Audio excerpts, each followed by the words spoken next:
Yeah. Running Back Nation, what is good? It is your boy DJs with Running Back Philly. No frauds, no fanboys, no intros. Algo gang. Do your thing, man. Hit the like button. Subscribe to the channel if you're new. Hit the notification bell. I got to tell you guys, I got to remind everyone, if you have notifications on and you're not getting the notifications, if you want notifications and you're not getting them, go into your settings, turn it off, turn it back on. YouTube jacked it all up. I don't know. A lot of people are hitting me up saying they're not getting notifications. So go in there, turn it off, turn it back on if you want notifications. If you don't want notifications, don't turn it on. Just letting you know that. Yeah. Before we get started, this is your last chance to get 3 months of League Pass, NBA League Pass for free using the link in the description through FanDuel. You bet $5 on any NBA game on the FanDuel app, and you get $150 in free bets automatically, and you get 3 free months of NBA League Pass. So when the Sixers lose, you can maybe cheer yourself up by watching another team that you don't care as much about, that you're not as much emotionally invested in. Work for me. It's going to work for me as soon as I'm done here. So go ahead, click the link in the description and do that. All right. Yeah, let's get right down to business, man. The Sixers lose to the Milwaukee Bucks 90-88. I feel like this was a 5-hour game. There's so many things that happened throughout this game. So many storylines in one game. I can't even cover them all in this show and try to keep it under an hour. And I'm going to try to get to the callers. Also, don't you worry. I want to start out by saying this because the season just started and how the season ended last season. I'm still positive. I'm very positive, actually. Maybe I'm just in a good place right now mentally where I am focusing on the positives in life in general. All right. So 2 games into the season, I'm not going to sit up here and scream and get red in the face and freak out.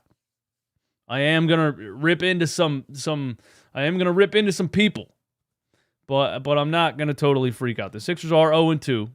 They did play the 2 best teams in the Eastern Conference, in my own opinion. Now, Chris Middleton wasn't playing, of course, so the Bucks were down a starter, a big-time part of their team, and we looked terrible in certain aspects. But we're going to start this out with the positives. Here's what we're going to take away from this game. James Harden is back. James Harden is back. James Harden is back. James Harden is back. James Harden is back. James Harden is back. James Harden is back. James Harden is back to MVP form. James Harden's back to MVP form. The only thing is, like, with James Harden playing this way, we got to figure out, how to get everybody else to be at the top of their games, also while having and encouraging James to continue to play this way. But there's no question in my mind, James Harden is back. There was the Sixers. Okay, let's start. Let's start in the third quarter. The 76ers had absolutely zero business being in this game. They went on a 13-0 run, led entirely by James Harden. And people that are just box score watching and saying 1 30-point game, 2 30-point games, and he's MVP. I'm talking about what he did. This is why I don't read the chat, bro. Shout out to you in the chat. Thank you for being active. I just can't read all of it, man. There's just a lot of nonsense sometimes. Anyway, what he did in the game, in the third quarter, in the fourth quarter, putting this team directly on his back and saying, Joel, whatever you're dealing with, I don't know. And we're going to get into that. Maxey's still kind of looking a little bit unsure of himself, still kind of looking like he doesn't really know what to do with the ball or when to take the shot or when to get his own shot when James and Joel are on the floor, which we were saying last season maybe he needs to come off the bench. We might start saying it again this season because we know he's an incredible NBA scoring guard. You just have to have him in the right situation so that I guess he feels comfortable at this stage of his young career to be confident enough to be taking those shots. But James Harden put the team on his back, drug us all the way back into this game. And then he tried to win the game by drawing a foul.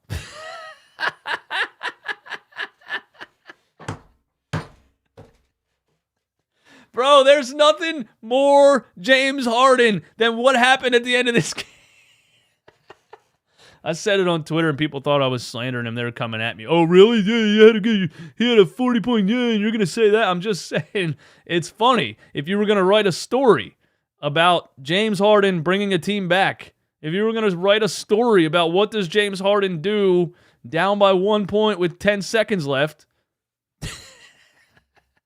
he drug us back by hitting what I felt like was 12 mid-range jump shots, floaters, driving all the way to the rim, and he tries to win the game by going one-on-one against Drew Holiday, and he tries to draw a foul. James, they're not giving you that foul. They're not giving you the foul, James. They're not giving you the foul in the NBA today, period. They're not giving you the lean-in foul, period, especially you, James Harden. They basically have blatantly admitted that they stopped calling fouls for you entirely. And they're not giving you that foul call in a 1-point game with 10 seconds left. But I'm not here to slander James Harden. It's just funny to me that that's how he tried to win the game. You couldn't go with the midi. I would have been fine with a step back 3 air ball. I would have been fine with it. What you did to drag this team back into this game was nothing short of MVP performance. And James Harden's back. And he was phenomenal. Just funny to me that he elected to try to draw a foul with 10 seconds left instead of just taking a shot, But the game's obviously not on James Harden. Like I said, we had no business being in this game. And James drug us back. And it was listen, it was fun to watch. It was fun to watch. I am damn happy that the NBA is back. I'm damn happy the Sixers are back. Thought I saw a bug on my thing, bro. I just did a Joe Burrow when that lady sneezed. So before we get into the negatives, let's go through the fourth quarter and talk about what James Harden did. All right. Let's start in the third quarter, okay? Tobias gets rejected at the rim for like the 5th time by Brook Lopez. I don't really understand why our players were attempting to dunk on Giannis and Lopez the entire night, but they got absolutely friend-zoned every single time. So let's all gather around. Let's huddle up.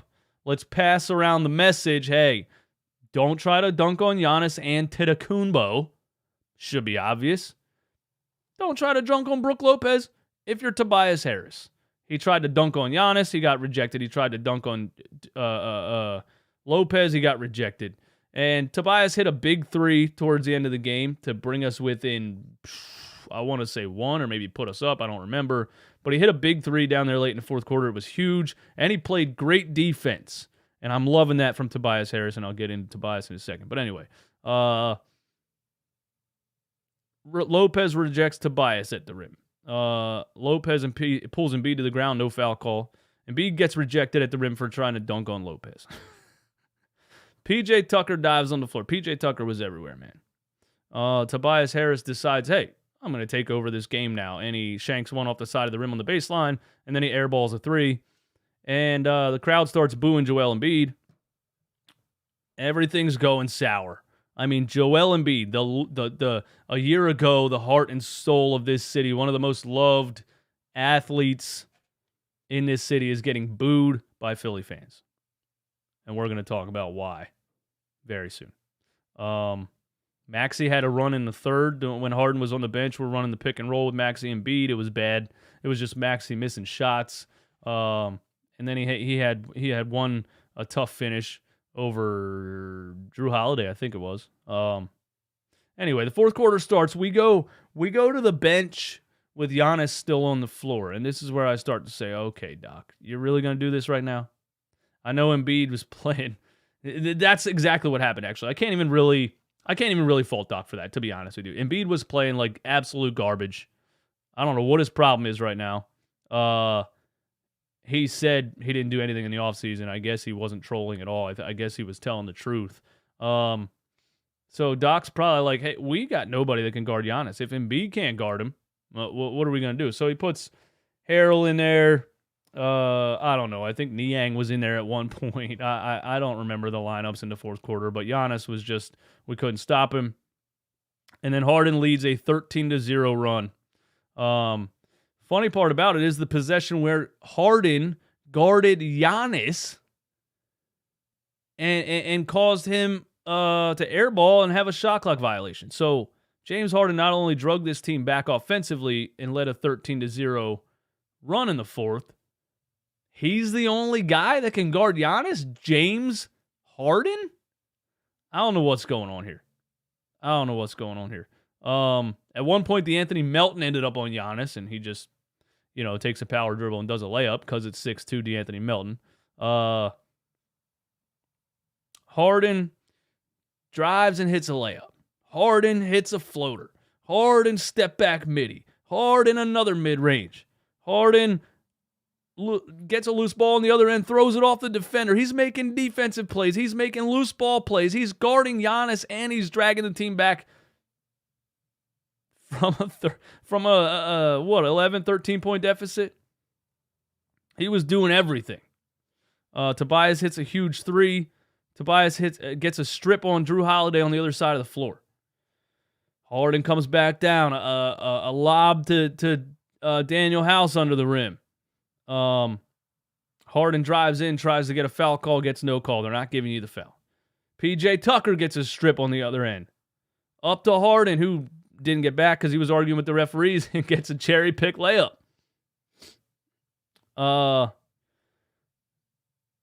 Harden hits some more mid-rangers. I mean, it was just all James Harden in the fourth. It was give the ball to James and move, give the ball to James and move. And then, Embiid gets the ball. Embiid comes back in, run a pick and roll with him. Harden shoots a midi.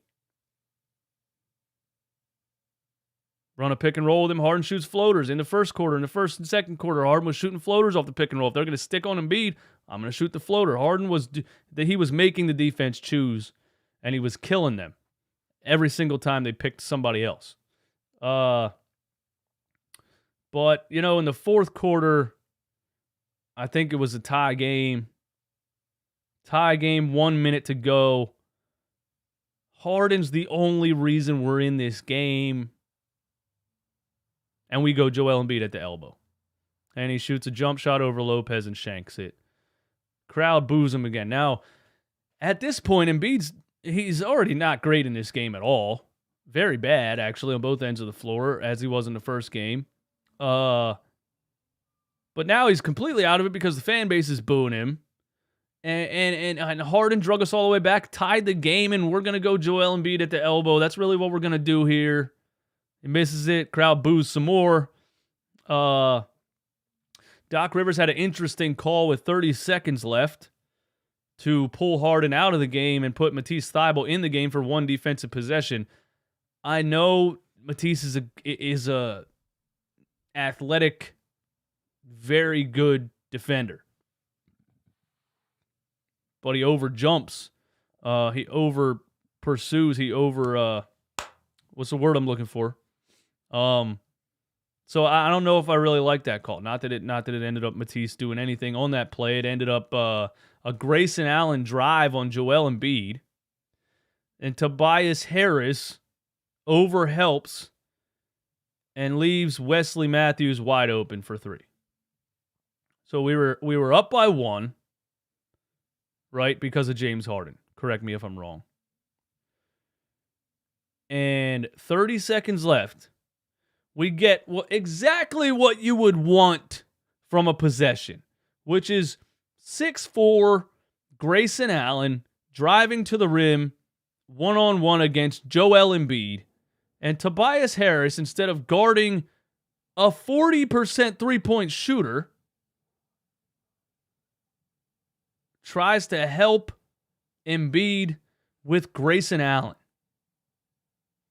He kicks it out to Matthews. Matthews hits the three. They're up two. 10 seconds left. Now, here's where I have the biggest issue. Okay? Because I know this play was drawn up. I know for a fact this play was designed. I know for a fact the team did exactly what Doc Rivers told them to do. You're telling me that James Harden just drug you out of the mud. You're telling me that James Harden just pulled you up off a cliff with one hand, put on a Superman cape. He was even diving on the floor. He was even playing defense. He was even throwing the ball off people's legs. You're telling me with 10 seconds left, after the game that Joel Embiid had, you call a play for a Joel Embiid one-on-one on Brook Lopez. That's actually what you called. That's actually what you told them to do. At that point, James Harden deserves the shot. He deserves the possession. I don't care if he airballs it and we lose. He deserves the possession. You go to Joel, who's been trashed the whole game. Insane call, if you ask me. But here's what I told you guys. Here's what I told you. Doc Rivers is never going to change his own mind. There's a pecking order. It doesn't matter. You saw it 2 years ago in the playoffs when Tyrese Maxey came off the bench and saved Game 3. Shake Milton came off the bench and saved Game 5 or 6, whatever it was. And then Game 7, he put George Hill in the damn game instead of either of those two.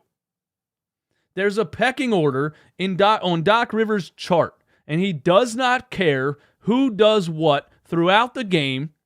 When the game's on the line, if Joel Embiid's having an atrocious game, Doc Rivers is going to the guy that has the number 1 next to his name on the chart. And tonight, that's Joel Embiid. This season, that's Joel Embiid. And it's going to continue to happen. Doc Rivers said pregame, we need to feed Joel more. So James actually drags you back into this game. And with 10 seconds left, you draw up a play for Joel Embiid. I'm blown away by that. I shouldn't be blown away by that because it's Doc Rivers, but I'm absolutely blown away by that.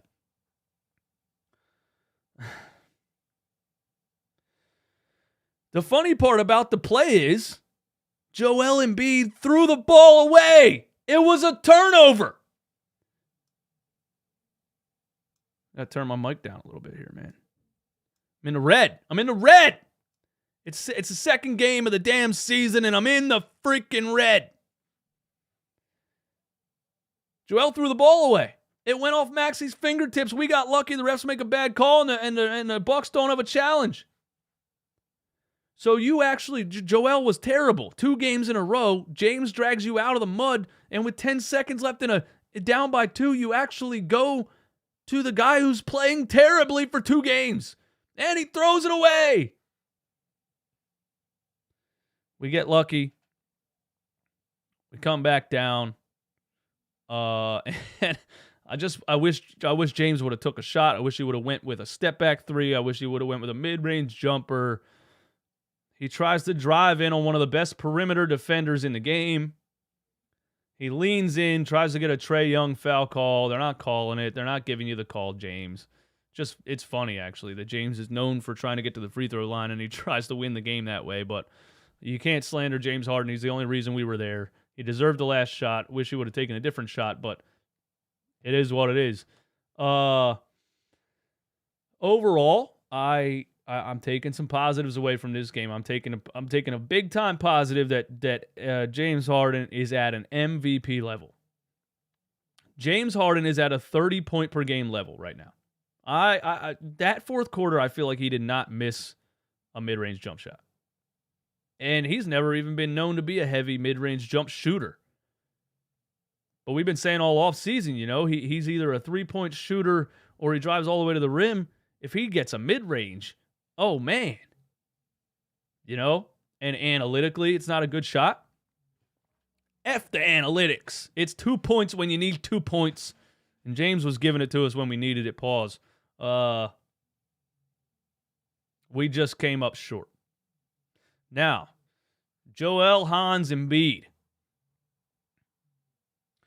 I know you made a joke. You made the worst joke at press day that you probably could have made if you're going to come out and play like this. If you're going to say at press day, media day, Sixers media day, the whole city's watching, we're all streaming it on YouTube, the reporters are asking questions, you're actually going to make a joke and say, I didn't do anything this offseason. I was just on the couch the whole offseason. You're just going to have to wait and see. I didn't do anything. I was on the couch. And then you come out the first 2 games and you actually look like you were on the couch?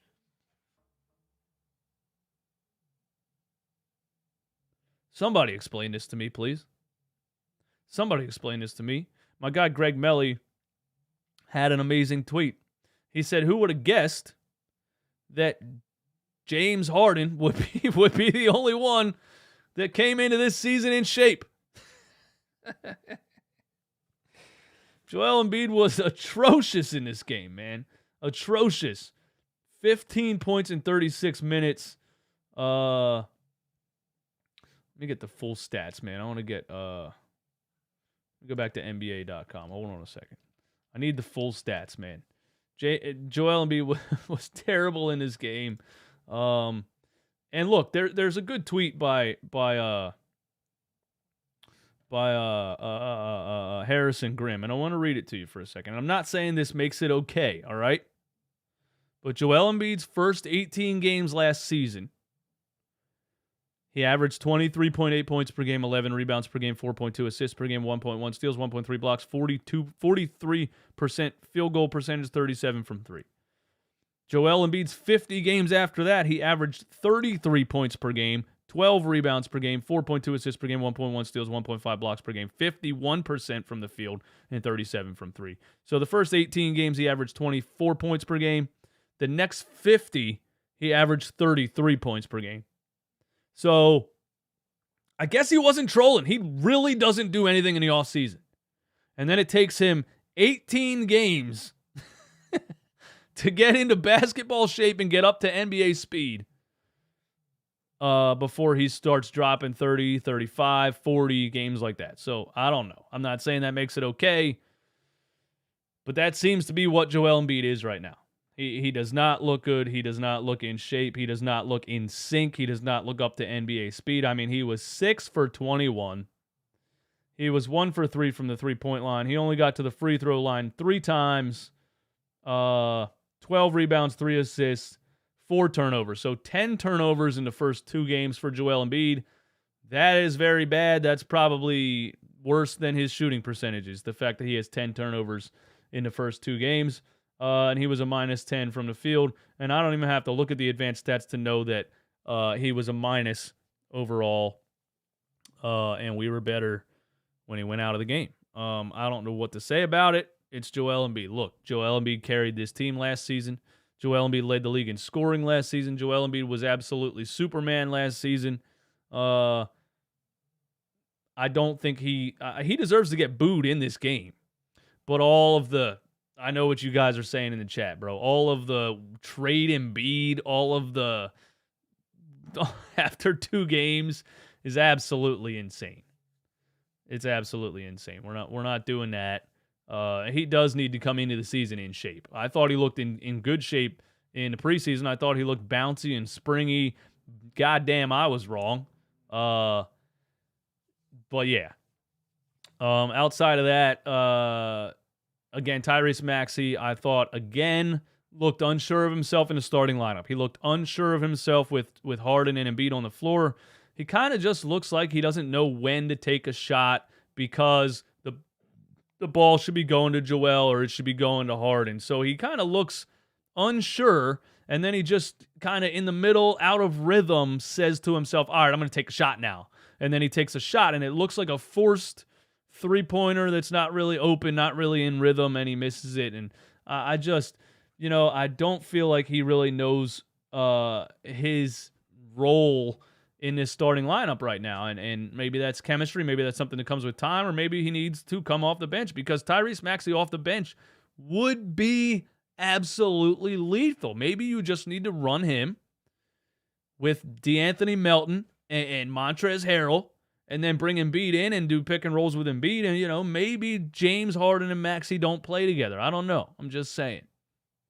I'm just saying. It's only 2 games, so I'm not going to overreact like crazy. 562 people in here. Thank you for joining me. Let me get 561 likes on this stream. 500 likes on the stream, man. Thumbs up, thumbs up, thumbs up. That would be greatly appreciated. All right, let's get to the super chats real quick, man. Mr. Dev, thank you for the support. Embiid is frustrating. No help, D. Get up the threes. Yeah. Yeah, he's playing lazy defense, and he's shooting, too many jumpers in general. Too many three-pointers, I agree. Too many jumpers in general, I agree. Are you, #MFFL.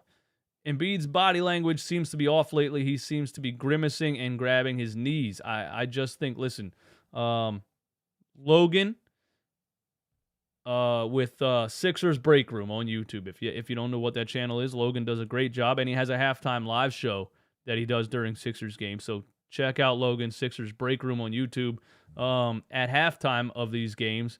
And he said in the open practice that Joel Embiid looked out of shape.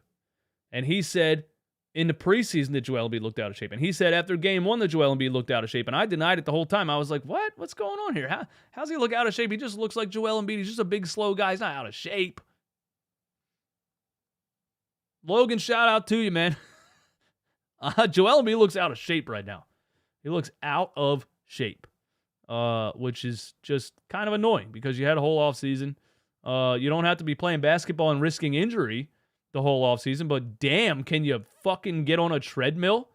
Can you ride a goddamn elliptical? Can you ride a stationary bicycle in your $5 million condo for us? Can you do that while you're playing FIFA? Can you just be on a bike? Can you just ride a couple miles while you're... I swear, Joel, someone will deliver it to your house. They'll put it underneath of you while you're playing Xbox. You can be in the middle of a FIFA game. You're a millionaire NBA player, and you can call your assistant by yelling at, hey, Siri, call my assistant. Tell him to bring a stationary bike over here and put it under my ass because I don't want to move. And they will do it for you.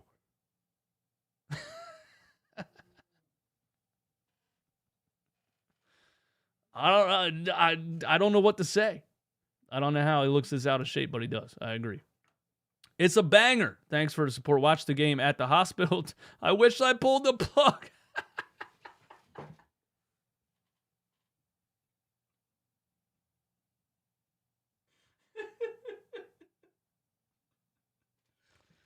That's a banger of a comment. That's what that is. Oh my God. I'm glad you didn't pull the plug. It's a banger, and get well soon. And I'm sorry you had to watch the Sixers in the hospital. If I was in the hospital, listen, whether the Sixers are winning or losing, if I'm in the hospital, I'm probably not watching it because it's just going to add to my heart racing. It's just going to add to my, beep, beep, beep, beep, beep. That nurse is going to come running in. They're going to think I'm flatlining out here. Beep. What's going on? What's going on? Oh, I'm just watching the stupid Sixers game. And then I smashed the hospital television. Throw it on my tab. I already owe you $50,000. Thanks for the support. Yeah. Yeah, about that. Yeah.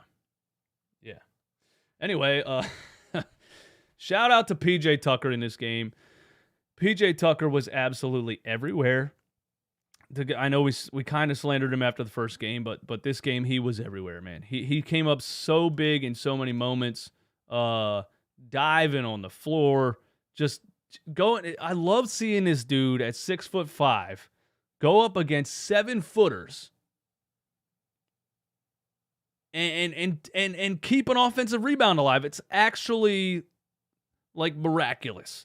Like he's jumping so high to reach a 7-footer's fingertips and tip the ball and keep it alive. It's crazy. I love PJ Tucker.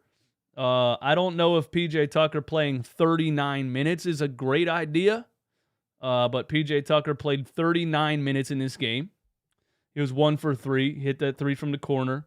Again, he's not a guy you look to score, but 5 rebounds. He had 4 offensive rebounds. 2 steals and a block. Shout out to PJ Tucker. PJ's doing exactly what we gave him that 3-year, $30 million contract for, and he's incredible. He's incredible. Tobias Harris, 4 for 10, 1 for 4 from the 3-point line. That's bad, and that's bad. 40% from the field, 25% from 3. That's bad. He grabbed 10 rebounds. That tells me he was giving effort out there. I like that from Tobias Harris. 2 assists, 1 steal. I thought Tobias Harris sometimes the offense was flowing and Tobias was like, okay, my turn. You know what I mean? He still has that. He said he checked his ego. He said he checked his ego this year. He said I had to check my ego. I had to take a back seat. I had to check my ego. Sometimes you take the ball and drive baseline and try to shoot a fadeaway jumper when the rest of the offense is flowing. It just doesn't make sense, really. It's because you want to be a part of this. I'm going to need Tobias to understand he's a 4th option. When the offense is dry, when nobody's doing anything, okay, Tobias, maybe you can give us a spark. But when Harden's going off or Maxey's going off and Tobias is like, give me the ball, my turn. That's just how I feel about it. And below 95, no creativity in the offense. I completely agree with that. And that's after watching NBA League Pass last night, watching the Pelicans. I watched the Pelicans breakdown by Heat Check. Are you guys subscribed to Heat Check? Amazing YouTube channel. I watched a breakdown of Zion and the Pelicans last night and all of the actions that they run on the perimeter. And yeah, there's a lot of actions going on. And I don't see a lot of actions on the Sixers end. I don't see a lot of action on the Sixers end as far as creativity, screens, things like that.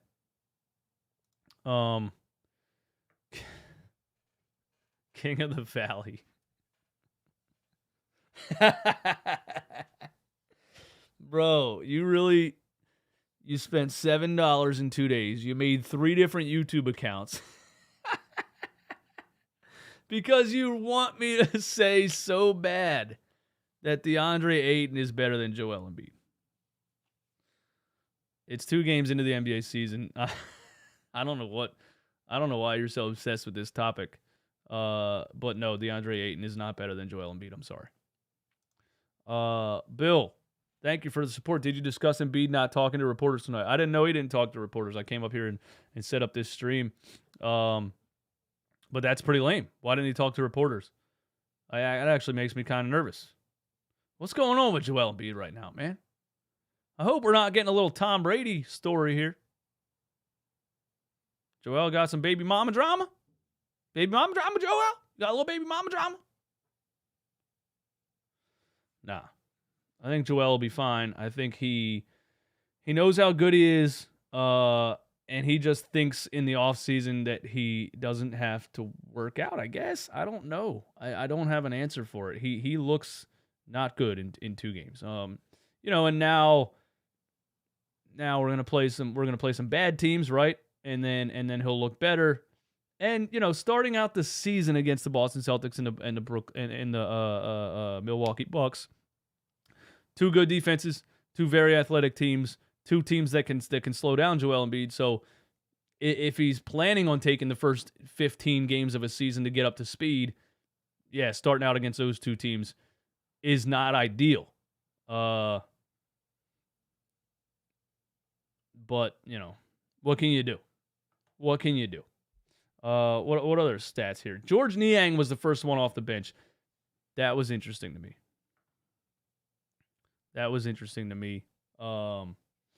George Niang being the first one off the bench is interesting to me, but he only played 8 minutes in the game. I guess really quickly Doc Rivers realized, oh shit, we're actually playing the Milwaukee Bucks and we need strong defenders in the paint. So I got to get George Niang out of here. DeAnthony Melton had a nice little run. Off the bench in the first half. He had 7 minutes. He had 7 points in 9 minutes off the bench in the first half. Couple creative takes, couple floaters in the lane, couple finishes at the rim. I liked what DeAnthony Melton did off the bench in the first half. Again, 20 minutes for him off the bench. I don't know so much about that. I don't, does Shake Milton really not deserve a chance at all on the team? You know what I mean? Does Shake Milton really not deserve a chance at all?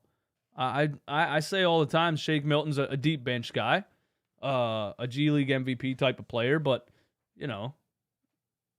we'll see. Daniel House Jr. gets 21 minutes. He was 2 for 4, 4 points. You're still not really getting any bench production now that I look at the stats. You got 9 from Melton and you got 4 from Daniel House Jr. So you got 13 points from your bench tonight. Where's the Bucks at? The Bucks got what did the Bucks get from their bench? They got 11 from Bobby Portis. They got 4 from George Hill. They got 6 from Jordan Nwora, which, by the way, if you guys know where the hell he's from, you can tell me. I've never heard of the guy in my life, but that's just the story of my life watching the Sixers. Some no-name live ball god. Those of you that understand that reference, go ahead, put it in the chat who I'm quoting. George Nwora, a under-the-radar live ball god. Cooked us a little bit off the bench. He put up 6. Wesley Matthews puts up 8. So we get 13 points from our bench. The Bucks get 15, 21, 29. So again, when you really look at the stats, the story is probably bench scoring and Joel Embiid being really bad right now. And I don't know why he's really bad right now. I have no idea. Yeah. Daniel House Jr. had 21 minutes. You're right. I mean, I like the guy. He's a decent bench player. But he's really just a 3-point shooter. Most of his career, he's just been a 3-point shooter. Thank you guys for knowing that was a Brett Brown impression. Live ball god. We just have trouble with live ball gads. It's guard, by the way, in Brett Brown's accent.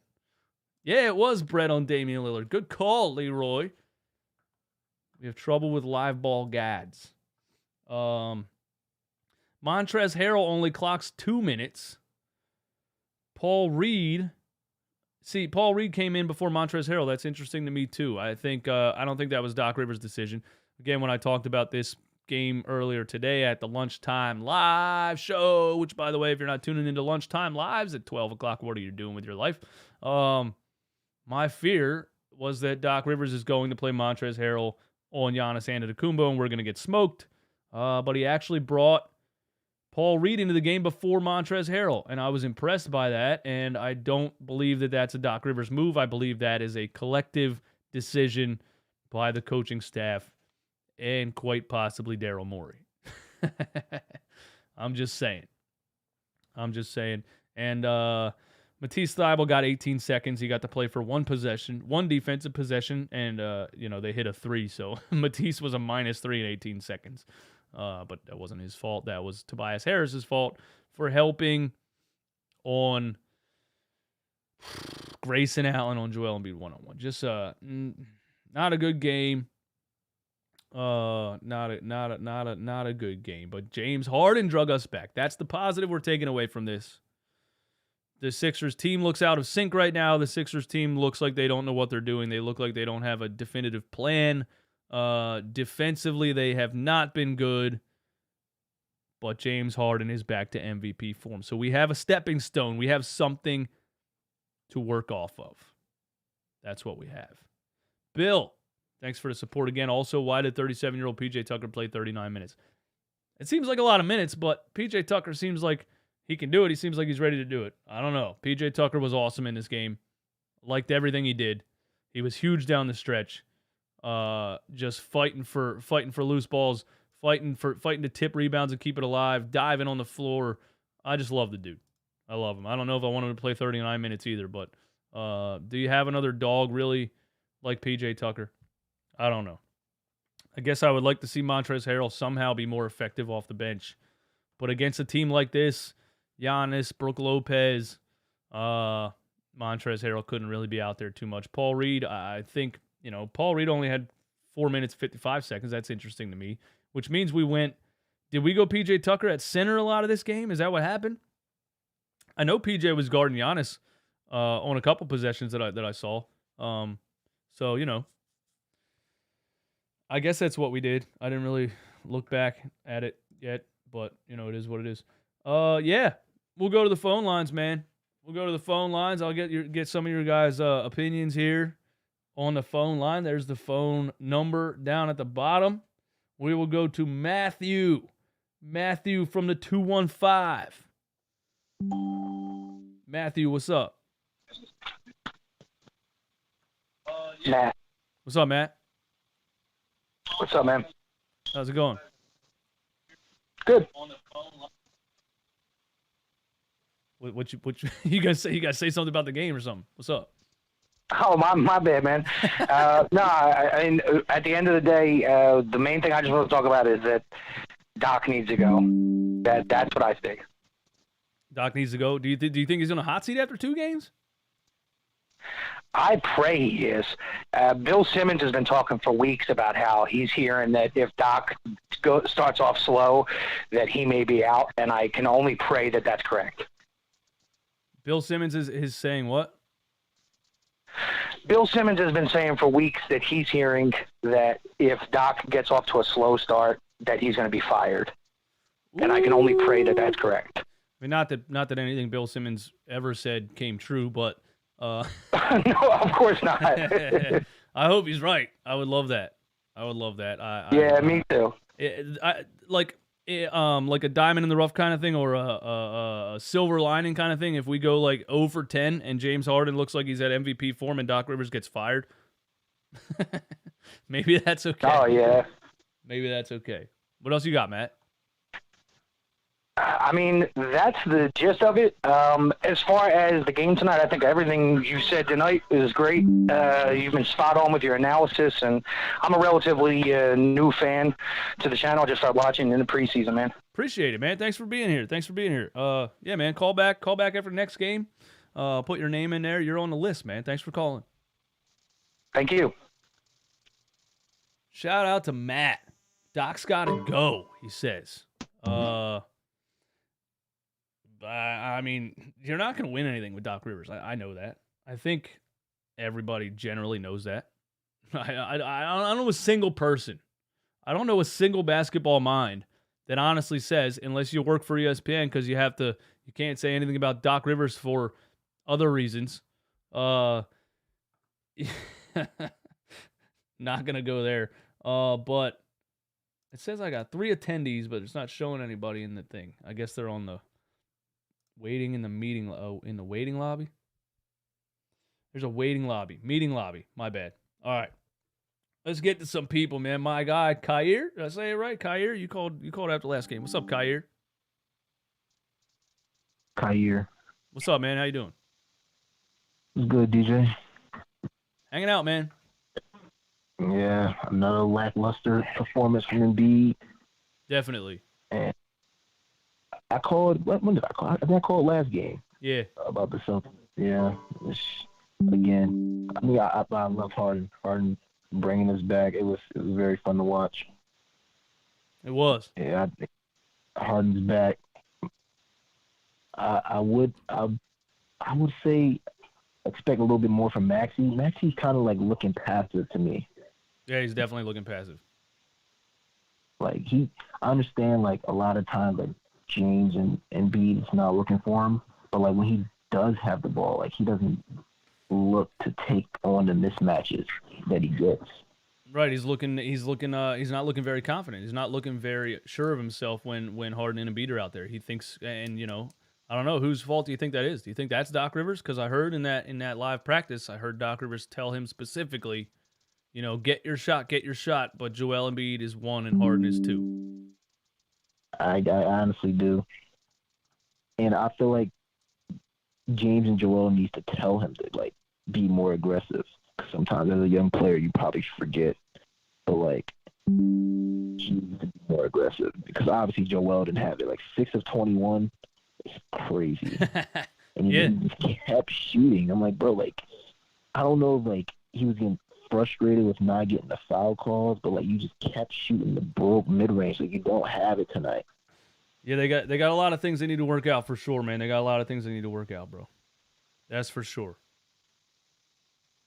Man, I feel like our biggest question was answered though. Is is James Harden, in shape, and is he back to at least all-star level? And I feel like he is. So, like, that's what I'm taking from this game. Good to know. That's what I'm taking from this game, man. James Harden is MVP. We're 0-2. We move forward, and James Harden is looking elite right now. So I'm happy about it too, man. Thanks for the call, Kyer. All right, man. What's up? Shout out to Kyer. Thanks for the call. But you sounded kind of you sounded about half asleep, man. I need a little bit of energy up in here. You guys didn't drink coffee at halftime like I did? Come on, man. You gotta learn how to do this. Here's what you do: you drink coffee at halftime, and then it's 11:03 p.m. and you're up here wired as hell like I am. No, you probably shouldn't do that because then you can't go to sleep. But let's go, man. Give me some energy, George. Man, what's up? Is that George? George Devine. George Devine. What's up, George? What's good, man? What's going on, Phil? Yo, listen, man. Listen, me and you have talked on the chat on a regular basis. You know what I'm saying? I'm going to keep it like this. Here's my topic. The offense has got to run through James Harden. You guys were so heavy on James Maxey through the offseason, through the preseason. He's going to be a superstar. Joel Embiid finished second in the MVP voting. I don't think he has that hunger no more. James Harden is where he needs to be, and the offense is not going to run unless it runs through James Harden. My man is back. I've been telling y'all, MVP candidate. Mark my words, he's in the top 5 this year.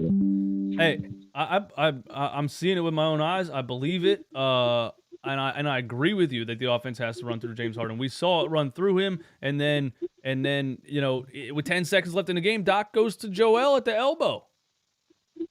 Listen, man, I'm calling every single game now, man, because I'm telling you, man, I've been telling y'all. Listen, me and you were even going back and forth in the chat. You even hit me back and was talking about Maxey's the guy and this and that. Yo, he had no hunger in the fourth quarter. Where was he at?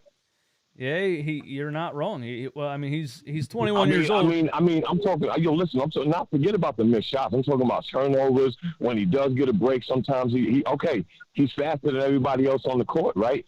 But listen, at the end of the day, he's a little bit like reckless going to the hole. That's all. He just can't finish. The kid is young. He's only 20 years old, 21 years old. The kid doesn't have it. Not yet. I understand. He's got things to work on and polish the game up, but he's a beast. No, you're exactly right about that. I agree with that. With being as young as he is, he doesn't have that leadership yet, or that will that I'm the man in the fourth quarter mindset yet. But do you think that has to do with? Do you think that has to do with the coach at all? I don't. I mean, listen, Doc Warner have nothing to prove. He got himself. Listen, it's running through Daryl Morey anyway. Okay, he literally brought the Rockets team back over here with just a big man. All he really did was substitute Joel Embiid with Clint Capella. I would take Clint Capella as a backup right now. You could probably buy him out right now, or trade him for Montrezl Harrell and whoever. You know what I mean? But listen, there's pieces that could be moved around to make us a better adjusted offense, and then we just need some guys to pick it up defensively. Paul Reed, I think, is a wash. Yeah, I mean, you guys seem to see there's something, with him. Paul Reed is a wash to me. I think Furk could go. Absolutely. I'm just saying, there's a couple of pieces that we could use as trade. You know what I'm saying, to bring another big defensive name, or at least a rebounder over here. Yeah, they're not going to do anything after 2 games, but midway through the season, if they still look like this, it's still early, yeah. Midway through the season, if they still look like this, I can't disagree with you, man. I can't disagree with you. Hey, George, thanks for the call, man. I appreciate you taking my call, bro. I'm gonna holler at you soon. All right, man. Thanks. Run it back, Philly. Let's go. Shout out to George, passionate about his opinion. Listen, Tyrese Maxey. I'm not going to disagree with you that he looked passive, and I said it in the playoffs last season. When he has a green light, when he's on the floor without James Harden, and in regular season games when he's playing not so good of a team, or he's playing a game where James and Joel sit out, he's a dog. It's in his mind. But he just looks passive right now when it matters the most, and he's 21 years old. I think they need to start telling him, hey, You need to go get a shot. You need to go get yours. It's not easy to figure out when James Harden is running the show. So, it's a tough position to be in, which is why I think he maybe should be a sixth man, because you're not getting the most out of him by starting him. The Miami Heat, they're starting Tyler Hero right now, but last season they said, hey, we're going to get more production out of Tyler Hero by bringing him off the bench. So we'll see if they make a change there. I doubt it, though, because Doc Rivers is never going to admit that he's wrong about anything. Wireless caller. That's all I have, man. Wireless caller. What's up, man? What's up, Eastwood? What's up? What's your name? Hassan. Oh, Hassan, what's up? I didn't put your name in last time, man. My bad. No, you good, you good. What's going on? Oh, man, that was a tough one, man. I can't even lie, man. That was a tough one. Yeah, it was a tough loss. I'm a big Embiid fan. Like, I'm a diehard Embiid fan. I'm talking, like, if you even say Jokic name next to me, I'm going off on you. But, man, that ain't look good at all. The past 2 games, that ain't look good. Yeah, I don't know what his deal is, man. And then he didn't talk to the media, so we don't even get to ask him what the hell's going on. Yeah, but at least I took away from that he know he's playing terrible right now. He know he's playing terrible. Yeah. I got 3 things. One, Doc has to go. I know it's 2 games, but we saw enough sample size knowing that Doc cannot coach. That's it. Like, he just can't coach. Yeah, I think in both of these games so far, you were in the game, like, score-wise, but it didn't really look like, outside of James Harden dragging you out of the mud in the fourth quarter, you didn't really look like you were in the game. Yeah. 2, Maxey, he got to come off the bench. He got to be our 6th man. He got to go win 6th man of the year. Because the starting lineup we got, Maxey, he doesn't know what to do when he doesn't have the ball, and that's coaching. So that's why Doc got to go. Yeah, I mean, last year he told him basically that he needs to play like Rajon Rondo, which doesn't even make sense. So I don't know what Doc's telling him. I have no idea what Doc's telling him. Yeah, and I don't think an Embiid-led offense is going to get us anywhere. Maybe another second round, but maybe even the first round this year that the East is so packed. But him posting up every second, that's not going to win us nothing. This offense got to go through Harden or Maxey. This is a guard-driven league. Your guard got to take over, and Embiid just got to get in where he fit in. I agree. With Harden playing like this, I 1,000% agree. And I want to give you credit again. You were absolutely right about Harden last season. The hamstring, he wasn't in shape. He didn't look like himself. He wasn't getting elevation on his shot, on and on and on. You were absolutely right about it. And now he looks like he looks. He looks like he could put up 30 a game. And, yeah, it needs to run through him. And I think they ran it through him a little bit more than they did the first game. I think I saw a lot less of trying to force feed Joel Embiid in the post in this game. I think we ran a lot of James Harden and a lot of James and Joel pick and roll. So I think it's getting there, and I think it's becoming a generally known thing, what you're saying, that this offense has to run through the perimeter, and Joel just has to play center. Just play center. Pick and roll, catch the ball in the roll, pop, rebound, play defense, and then, here and there as the third strategy of the offense, get Joel Embiid the ball in the post. I agree with that. All right, this is my last thing. Did you watch the post-game interview? No, I didn't see any of it. This was Shaq said. He said, Charles, you tell me the last dominant center that settled for jump shots. How can we sit here and watch Jokic get to the rim at will, but Embiid can barely get to the rim? He just setting up for mid-range shots. Embiid, you 7'2", 300 pounds. Go through them and get a layup. Yeah, it shouldn't be that hard. Who's getting to the rim? Who's Jokic doing that against? You didn't see Jokic yesterday? Yeah, against the Jazz with who? Who was the center? I'm just saying Joel's playing against Giannis and Brook Lopez in this game. Yeah, you're right about that. Yeah, I'm not. And that October, and then I looked at, because to keep myself calm, I looked at last year in October, he was playing just like this. Maybe not this work, but he was playing just like this. So that's why you got to relax. It's only 2 games. I don't remember him. I don't remember him looking like this to start the season. But yeah, he did average 10 points less than he did after 18 games. So the first 18 games he averaged 24 points per game, and then he averaged 33 points per game the next 50. So those are the stats. I don't remember him looking this bad either. I agree. All right. Yo, thanks for calling, bro. Go Birds. Go Phils. Go Birds, go Phils. Yeah, let's go. Yeah, shout out to Hassan, man. Kevin Wilson, thanks for the support. How is this? Why is there always that hold music, man? I hate I don't know how to turn it off. Kevin Wilson, how is the supposed leader of this team this overweight, disinterested, and lethargic? He looks like he's playing Oregon with Oregon Trail style disinterest. I think that says disinterest. My FanDuel sign's over top of it, man. Dysentery? Is that a word that I'm not smart enough to know? Yeah, I don't know. I have no idea how Joel Embiid looks like this. It's weird to me right now. There's got to be something going on, and that's why they booed him. Did you notice that? They booed Joel Embiid, and this is why Philly fans boo. This is why Philly fans booed Ben Simmons. This is why Philly fans boo. They don't boo because you're playing bad. They don't boo because you're just missing shots. They boo when they start to see a lack of effort. Maxey missed a shot right after Joel Embiid was getting booed. They didn't boo Maxey.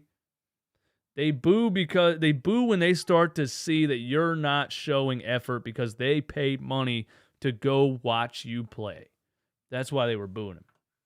But I have no idea what's wrong with Joel Embiid right now. No idea at all.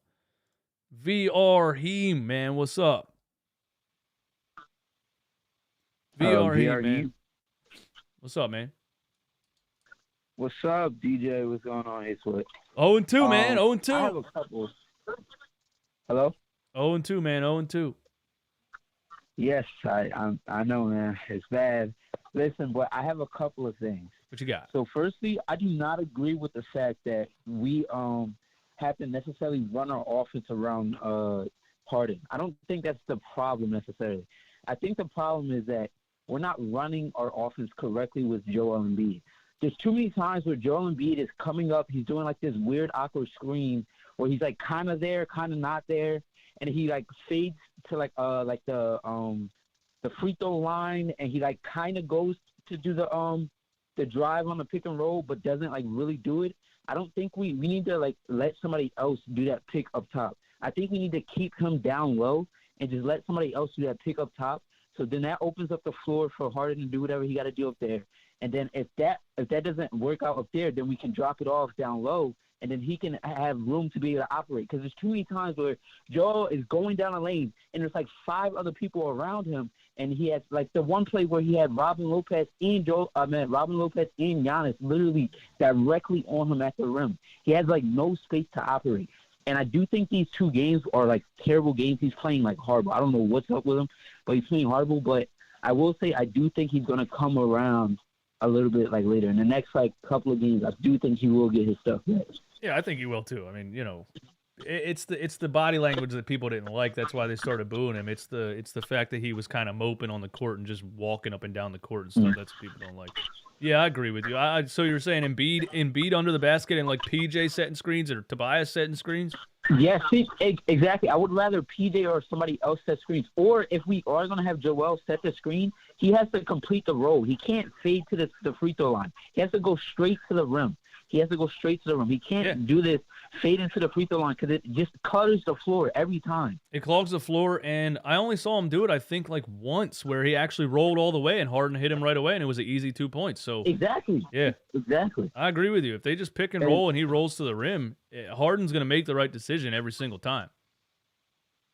And another thing that I don't know why people don't talk about it enough, is the fact that nobody on the team knows any plays. Like, I swear, I counted at least 5 times where Maxey, Joel Embiid, and Harden were literally just looking at each other like, what play are we about to run? Like, what play are we running? There was a point where I think Harden, or no, it was Embiid had the ball, and he was calling for Maxey to come get the ball. But Maxey was like, no, like, give it to Harden. And he's like, what do you mean? Like, he threw his hands up, like, confused, because they don't know what play they're running half of the time. So I'm like, I don't know if Doc Rivers is just not coaching them or what's happening, but they just don't know any plays. And it's the same thing that had been happening since last year. Yeah, I'm going to go with the common denominator on that one. Doc Rivers. That's what I'm going with on that one. It literally doesn't make any sense. I agree with you, man. VRHim, you got anything else, man? I got to get to some other callers. No, that's pretty much it. But hopefully we bring this around. I will say I do think we have enough pieces to win this year. But we just have to put it together, and hopefully Embiid comes around. But I appreciate it. You can win a championship with Doc Rivers as the head coach, yes or no? No. But, you know, you kind of have to hope for the best. Hopefully he gets COVID again or something. Well, not dies, but, you know.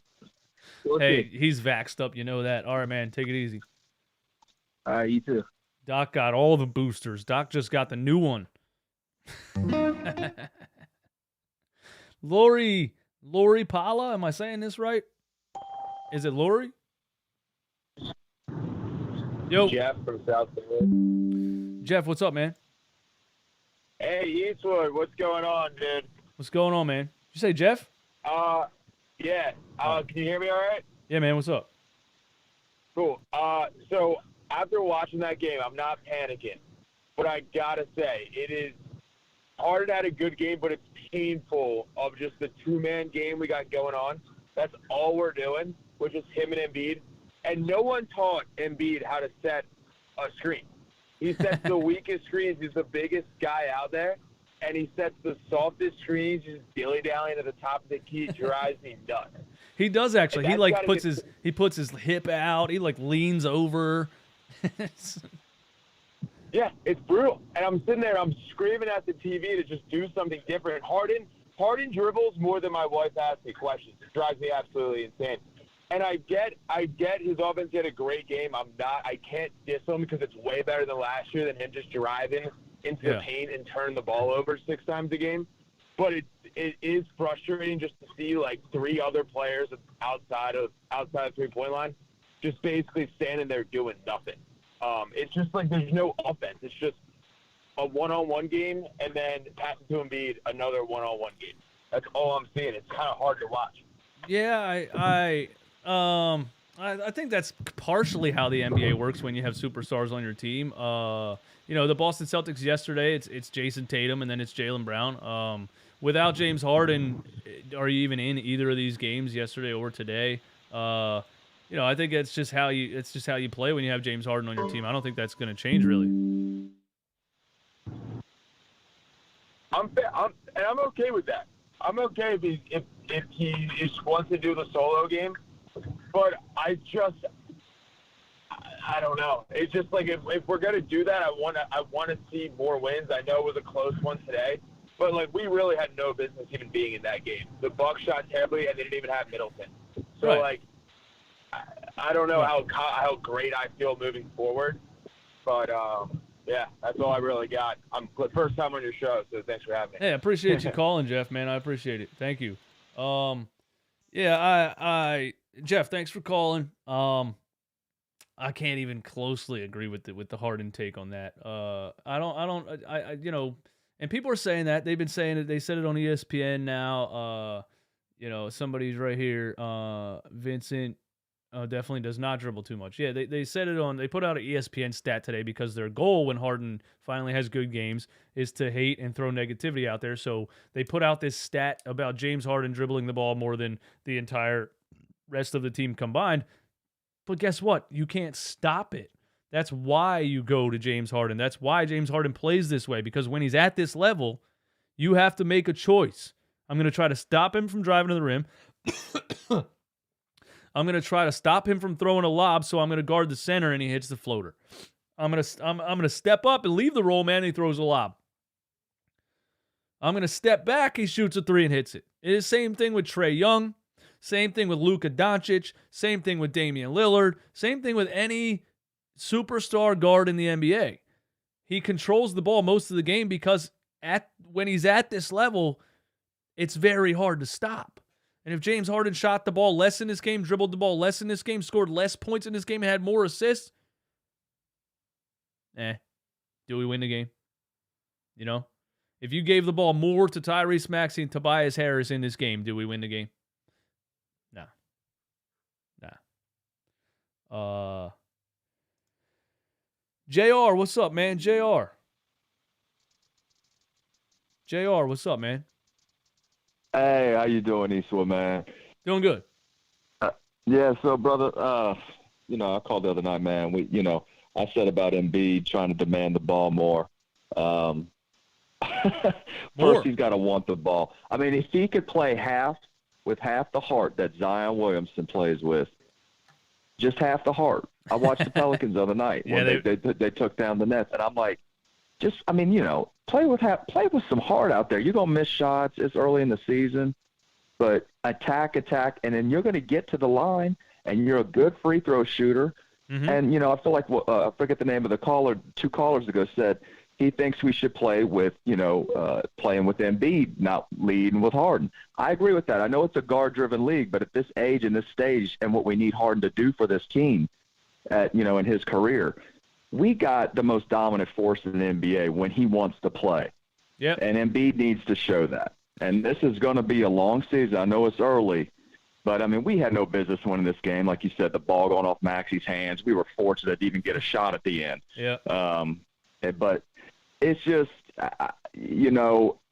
miscommunication. I think with Doc, too, I think there has to be some blame on there because, the way these players are looking out there, we watched James Harden dribble.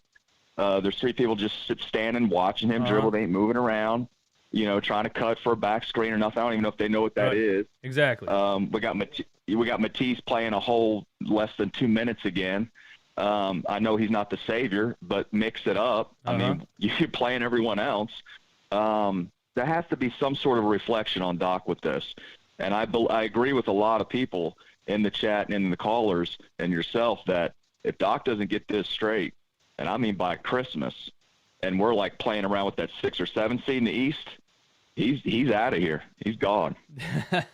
I think so too, man. He's got to figure it out. You did play 2 of the best teams in the East, so now the lower teams in the East will probably save his reputation temporarily. I would think. I didn't even look at the schedule. I don't even know who we're playing next. But yeah, I agree with it. The main thing I agree with, man, is that it is the movement outside of Harden. Even if I think Harden dribbles the ball as much as he does because he's unstoppable when he's in shape and at this level, yeah, there has to be things happening around. You can't just be all standing around watching James Harden dribble. So they got to figure something out with that for sure. Especially in today's league, this is a perimeter play and game now today. We play outside in, and that's another thing with Embiid. Okay, that's the way the game's played, but that's not what we want you to play. Play your position. Be inside. You should be averaging 15 rebounds and 28 points in 32 minutes of play. By the way, we play the Spurs Saturday night, so that has to be a dub. That has to be a dub. Now, yeah, if they mess around and lose to the tanking Spurs. Dude. That's it. But, man, I'll let you go, man. I appreciate you taking my call. Shout out to the chat and everybody for the stuff. Thanks man, but listen, man, this is real. I know it's only 2 games in the season, but, Embiid, this energy and stuff and not talking to, and addressing the media. I think this is times like this where he needs to address the media and take accountability for himself and be the leader on the team. He says trust the process. That's what we want to do. What's up, man? But I'll talk to you later, man. You be safe. Hey, thanks, JR. I completely agree, man. Yeah, I agree, man. Too much standing around with James Harden, and the caller before that, saying James dribbles too much or we're doing too much James Harden on ball plays. I guess I can halfway agree. I just think with all of the James Harden on ball play, which I think is very hard to stop, and we need to succeed. There's got to be action around it, man. There just has to be. Jan16, thank you for the super chat. I appreciate that. Considering we're in win now, could Maxey's early signs of fading late in the game validate why people wanted to trade him for Donovan Mitchell? I love Maxey, but I'm just looking it from another perspective. Jan, listen. I said in the summer, and I said that I would cry if I did this. I said that I would cry real tears if it happened. But the only reason I said it is because Maxey is 21 years old and Donovan Mitchell is 26. You're 100% on the money. I said the only player I would trade Tyrese Maxey for right now is Donovan Mitchell. That was in the middle of the summer when the Jazz wanted to trade him. And everybody came at me for it, and I didn't care because I really meant that. Not because I don't think Tyrese Maxey is going to be a superstar, but because I think Donovan Mitchell is exactly what you want from Tyrese Maxey when he's 26. Donovan Mitchell's 26. He's in his prime. He's going to be great for 5, 6, 7 more years. And if somehow that would have happened, I think Joel Embiid, James Harden playing like this, and Donovan Mitchell, yeah, that's a championship team. So I'm not afraid to stand on that, and I love Tyrese Maxey. But he's just too young right now. He just doesn't, You know, he doesn't really understand or know what to do in the offense when James and Joel are on the floor and where to really fit in, and it's complicated. But yeah, that's where I'm at with that. My man Dan Vickers, thanks for waiting, man. Thanks for waiting. What's up, Dan? Dan. Hey, DJ, how you doing? Doing good, Dan. What's up? Hey, man, how you enjoying your Houston Sixers, man? Are your Philadelphia Rockets, man? Hey, the way Joel Embiid was looking, the way Joel was looking in the first half, I said, screw it, leave him on the bench and let's play Houston ball. Nah, it ain't nothing wrong with Joel, man. He think he's Akeem Olajuwon, man. But this team wasn't built around Joel this year. It was built around Harden. And if you ever notice, when they made that comeback, it was Houston Rockets players that made that comeback, not Sixers players. The Sixers players have not been playing this year. Shake and Korkmaz and everybody Embiid is used to is on the bench or gone. The only one he's been playing with for a long time is Maxey and Tobias. And everything's out of sync. Yeah. And he knows it. And he's sensitive. You thought Ben Simmons was sensitive? Joel Embiid is very sensitive. And I'm going to tell you something else. I heard on the broadcast the other game when they were playing Boston that his trainer. Yeah. Are you there? Yeah. What does trainer say? His trainer said that he was teaching Joel Embiid how to fall. You notice how he been falling? Yeah. He done failed about 5 times in the Boston game, 5 times in this game. Yeah. And he ought to get like Shaq or like Giannis. But he's not. He's confused right now. I hope he finds himself, though. But this team ain't going anywhere. And I'm going to tell you something. As long as Rivers don't know how to merge Houston with Philadelphia, we ain't going nowhere. Yeah, I think it's too much to figure out. Tell me what you think about it anyway. Let me catch you on the line, okay? All right, Dan. Thanks for calling, my guy. Shout out to Dan, man. Dan's always a good caller, man.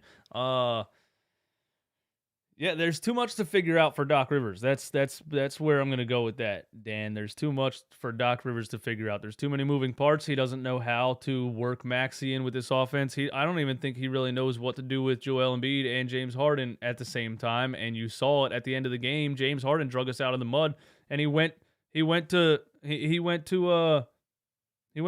at the elbow with 10 seconds left, and Joel threw it away. We got lucky. So I agree. I think this is too big for Doc Rivers. I think all of these moving parts, this is too big for Doc Rivers to figure it out. 2 more callers, and then I'm up out of here, man. Tone Zone, what's up? Tone Zone. Hey, buddy, how you doing? What's up, Tone Zone? Hey, I don't know why that's on there. That's a business I used to own. Are you driving? Scott Corker. Are you driving? Yes. All right, man, what's up? Sound like you're in an airplane. Oh, sorry, buddy. Maybe if I take it off. How about that? Is that better? Yeah, that's good, man. That's great. Thank you. Okay. So, I'm a long-time listener. I agree with you on almost everything. I enjoy the way you admit you make mistakes and then you correct yourself, acknowledge you're not perfect, et cetera, et cetera. Yeah, so thanks. when I say that I figured it out, I just figured it out, you can trust that when you hear it, it's going to be like you figured it out. Okay? All right. You're going to believe this answer. Okay. Okay, you said it earlier in the show. We've talked about it before. Maxey's got to come off the bench. There's no doubt about it. If you think about it, okay, for this team, with the way Harden's now playing and where we see that he's at, if Maxey comes off the bench, and look, we don't have anybody great to put in his place, maybe start House, but it will be an immediate defensive upgrade, first of all. Okay? And then on top of it, Tobias will make more sense. The entire offense will make more sense. He'll be immediate energy off the bench. He should still play, like the most amount of minutes, overall. PJ, he can't play 39 minutes because, it doesn't matter how, aggressive and how much energy you've got. You can't sprint for longer than a minute. You know what I'm saying there. Yeah. I mean, you get more guys in, get more energy. I hate Doc's rotations. It's awful. It's never going to get better. We're never going to win anything with Doc. But I'm telling you, in our current situation, Maxey's got to come off the bench. Yeah, I can't disagree, man. It doesn't look like he fits in the starting lineup, and it doesn't look like the coaching staff knows how to really get him to feel comfortable in the starting lineup. That's what it looks like in 2 games. And I think you're right. If he came off the bench, you get the most out of him if he comes off the bench. So I don't think they're going to do it, though. And the rest of the team, I really think it can all work that way. And Joel also is getting used to just, how to play with Harden. I mean, if you think about before Harden came last year, Joel would get the ball all over the place, and he would shoot from the outside. I mean, he did a lot better job of bullying his way inside last year. But, still, he until the playoffs, he was very confident in his outside shot. He fancied himself a Kevin Durant, frankly. Okay, yeah. And ever since the playoffs, it's like he doesn't have quite that level of confidence in it. And now with Harden kind of running the offense, we still haven't figured out how to play with him. But Maxey's got to come in. By the way, I love Harden. I knew he would come through, and I really think he's a genius. I really do think he's a scoring Magic Johnson. And I do think if we could figure out a way for him to play more defense down low, not against big guys, but, he's obviously not a perimeter defender. Yeah. Anyway, that's my 2 cents for tonight. I appreciate you taking my call. All right, Tone. Thank you, man. I appreciate it. Tone Zone with the Maxey gotta come off the bench. Let's go to the chat. Yes or no in the chat. After 2 games of the Philadelphia 76ers looking like this, should they make as drastic of a move as bringing Tyrese Maxey off the bench? Yes or no in the chat. Jarrett Newsom on the line. What's up, Jarrett?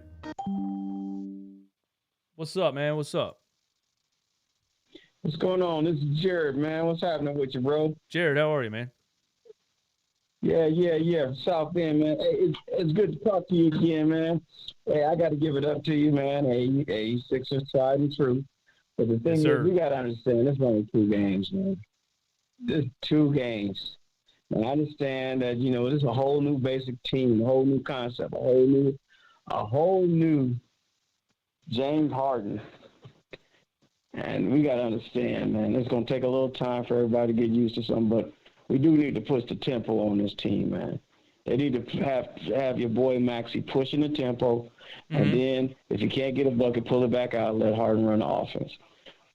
Yeah, I'm with you on that. Too slow right now. I didn't look at the advanced numbers, but so far in 2 games, I would say we're not very high in the NBA in pace. Exactly. Yeah. Exactly.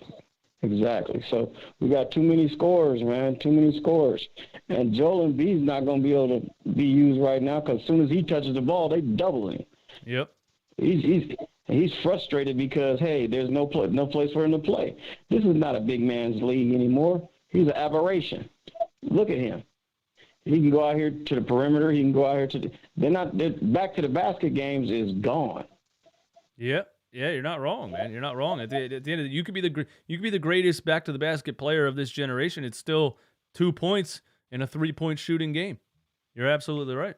Yes, sir. And we used to go back and forth about it last year, man. I mean, let's be for real about it. We went as far as we could go with those teams. This team, hey, we got championship aspirations, and we're looking at this team as, okay, wait a minute. It's a whole different team, like old boy said earlier in the conversation. He said this is Houston and Philly. Okay.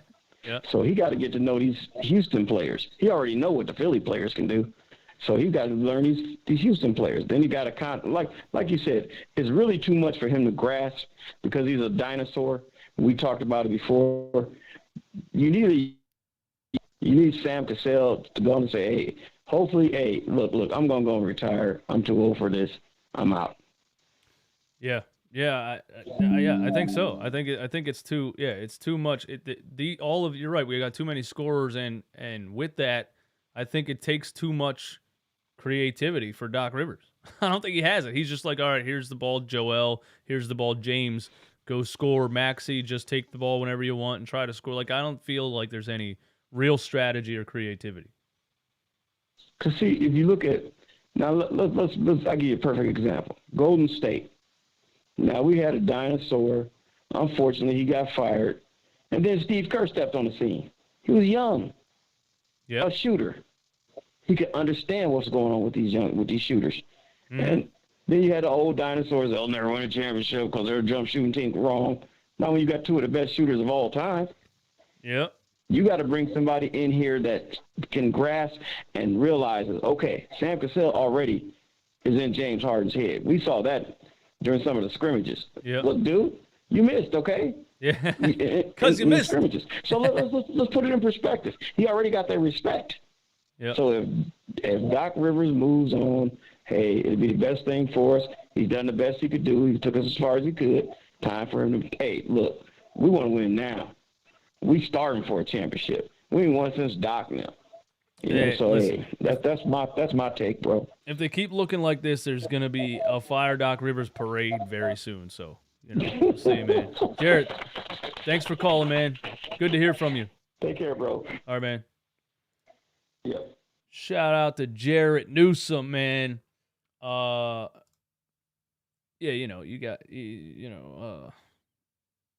Rivers got to go. I've been saying that since I feel like 2 years ago. I feel like the first year he came here when he said Ben Simmons doesn't have to shoot, I said, get this guy out of here. So we wasted the extra 2 years with Brett Brown, and then we signed Doc Rivers, and it's more of the same. I'm ready for a coach with some brains. I don't know what to say, man. Last caller of the show, man. What's going on? You're on the show. What's up, man? It's Javon. Javon, what's up, man? Yeah, man. One thing I wanted to say was, we had pretty good 2 games. I'm not too down on them because, we have a bunch of new players. We're trying to learn everything and learn how we want to play. But a couple of things I did want to talk about was Maxey doesn't necessarily have to come off the bench. Maxey just needs to know when to score and when to play make. He goes to the rim and goes straight. He looks straight at the bucket and sit. You know what I'm saying? He doesn't think about anything else. He just goes for the bucket. And there's players open when you do that. So it's a lot of confusion on the floor, and that comes with a bunch of new players on the team. So like I said, I'm not worried, but we do have to figure it out. And everyone's concerned about Doc. And I am too, honestly. But I don't really think it's on Doc Rivers for the players to play make. You have to play make when you're on the floor. It's just as simple as that. Yeah, you're right. I thought I saw a lot of that in the preseason out of him. I know he's strictly a scorer, but I thought I saw him. He made a skip pass in the preseason to Tobias in the corner, and I was like, wow, this kid's learning like real point guard plays, and I haven't seen that at all yet in these 2 regular season games. So. Yeah, you're absolutely right, man. He has to. Yeah, if Harden's going to be the point guard and be ball it's dominant. just not Maxey, It's Joel. He gets the ball and he looks at the basket. He doesn't look to pass. So does Tobias. The whole team has to be in junction when it comes to playmaking. You know what I'm saying? And the defense is going to be the defense. It's just what it is at this point. But Maxey starting, I feel, is a good fit because James Harden can't have the ball all freaking game. Like, he has to have someone else who could take some of that ball handling responsibility, and only really Maxey can do that besides Melton, but I don't think Melton's really a starter. So I think the best choice we have is Maxey at the starting lineup. Yeah, hey man, I completely agree with you, man. We got too many players on this team that aren't passing players. You got Maxey's a straight scorer. He's trying to learn how to facilitate. Right, exactly. Tobias Harris, I don't think was the only playmaker on the court and Shake isn't getting any burn. So the second unit has no playmaking. So it's just bad. Yeah, Tobias has had blinders on his whole career. He's never been a passer. So and Joel's always struggled passing out of the double team. So. But at the second half of last season, Joel became a really good passer out of a double team. So I don't know what's going on right now. The way Joel is looking, it looks something mentally. Like, I don't know what Ben had is contagious, but Joel mental looks completely jacked. Like, I don't know what's going on with him, but hopefully he figures it out. Thanks for answering the call, man. Yeah, I appreciate you calling in, man. Take it easy. I hope it's Joel Embiid. I don't know, man. I don't know what it is. I don't know why he looks like this. But he does. I hope it's not the fact that he's playing really good centers. I hope it's not the fact that he just played the two of the only teams that have interior defenders that can slow him down. I hope that's not the problem. I know, he dominates a lot of teams all season long, but we get to the Toronto Raptors, he struggles. We get to the Miami Heat, he struggles. We get to the Bucks, he struggles. We get to the Celtics, he struggles. So I'm also getting to the point where I'm saying, listen, is Joel Embiid dominant against 28 teams and is absolutely shut down by the other four? I don't know, man. I haven't seen Joel dominate teams like the Bucks and the Celtics in a long time. And now we'll see him drop 40 and 15 against the Spurs. We'll see him drop, 35 against the Atlanta Hawks. We'll see him, and then we'll get back to one of these teams again. What happens? That's where you need James Harden to keep playing like he's playing. That's where you need Tyrese Maxey to find his role in this offense. It's where you need the bench to give you more than, 9 points. But hey, man, the Sixers are 0-2. I think there's a lot of things to work out. I think they got a lot of chemistry issues right now. But the silver lining is Doc Rivers is closer to being on the hot seat. And somebody in the chat said it's a lot of money to buy him out. I agree with that. And then we got to look at Josh Harris. Is Josh Harris really coming out of his pockets to fire Doc Rivers? We might be screwed here, guys. Still got a little lingering cough going on. Hey, thank you guys for tuning in. Thanks for hanging out with me. Sixers are 0-2. That sucks. But we had a good show. We had a fun time. Thank you for all the callers. Thank you for all the commenters. Thank you for all the donators to the show. I appreciate each and every one of you, man. And I'll catch you guys very soon. Don't forget to go reset your notification bell if you're not getting notifications on the videos. Go reset to turn that off, turn it back on. Subscribe to the channel if you're brand new. Hit the like button on your way out. Give me 500 likes on the stream. You guys are the best, man. Run it back, nation.